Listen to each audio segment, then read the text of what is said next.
I think the progress surveys are extraordinarily helpful, more so than I expected. I think faculty, the biggest pushback you get from faculty is say, I keep a grade book in Blackboard. They can at any time see that they're failing my class. So why would I actually need them to give another alert that says, hey, you're failing my class? And the answer actually comes from research, so faculty should know better that it's well documented that the most vulnerable academically have metacognition problems. People who are bad at something don't really understand that they're bad at it. Right? And that's one of the reasons they stay bad at it, because they're not very good at self-assessing and improving strategically and getting better. So Starfish Alert is a hey you to people who aren't good at assessing their academic progress, who maybe don't understand the weighted average, don't understand the damage that missed assignments are doing. It's really a hey you out there. And it's a hey you implemented early enough in the semester that things can be rescued. So the damage isn't already done. So rather than having a hard learning experience that means repeating a class, how about having a learning experience at week 6, which means you can salvage your semester and stay on track for completion. The first time we did it at Buffalo State, it was a very simple survey. So we had three questions on the survey. So the first one is no-show, and then general concern, and then like kudos. And I thought it was a kind of like formalized way of saying it was happened around week 3, 4. So I thought no-show is really helpful for financial aid purposes, but also it gave me a chance to kind of sit down and think about who has made the efforts to be, show up to class and, read the materials that I assigned, and who speak up and who contribute to class.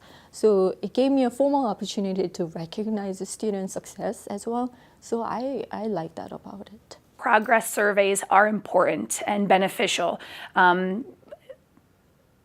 Because what you can do is if you want to go through your class and whether you want to give kudos or if you want to raise a flag, if you forget, the progress surveys are there to remind you.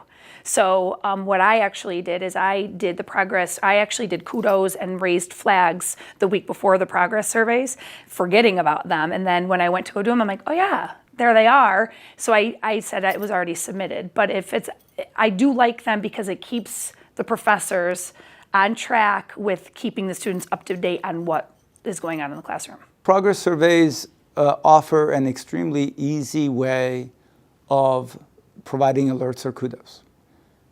You click on the link that you get, you click on 2 or 3 things about some students that need that feedback, and their advisors receive that feedback.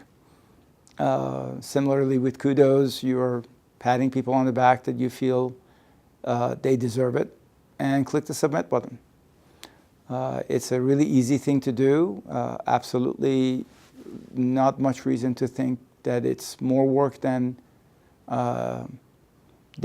you would have otherwise done. It just enables us as faculty to make sure everybody who needs to know knows the information, right? You're not just directly telling the student good job, you're making sure their advisor know this as well. So where this becomes critical in some instances is that the student may have 3 kudos in 3 courses and has flag raised about them in 1 course. There's a different type of concern for that student than there would be if they only had flags, right? If they're doing really well in 3 classes, but not so well in a class, it's less likely that they're going to not return. And it also eliminates surprises toward the end of the semester. Right? As a faculty member, we joke about this astonishing fact. 20 years later, it's still astonishing that a student comes into my office and says, I'm shocked I got a D in your course. And I say, well, there were 16 assignments and you got a D on all of them. So they averaged to a D. 16 Ds averaged to a D. And it doesn't really click. And that really they shouldn't be surprised that they're failing because they've been warned repeatedly that they're failing. They've been given an opportunity to make different decisions.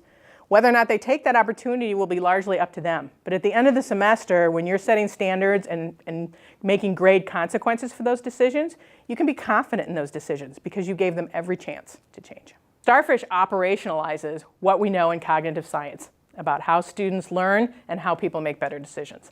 And it takes it and it gives us a tool that helps them do that.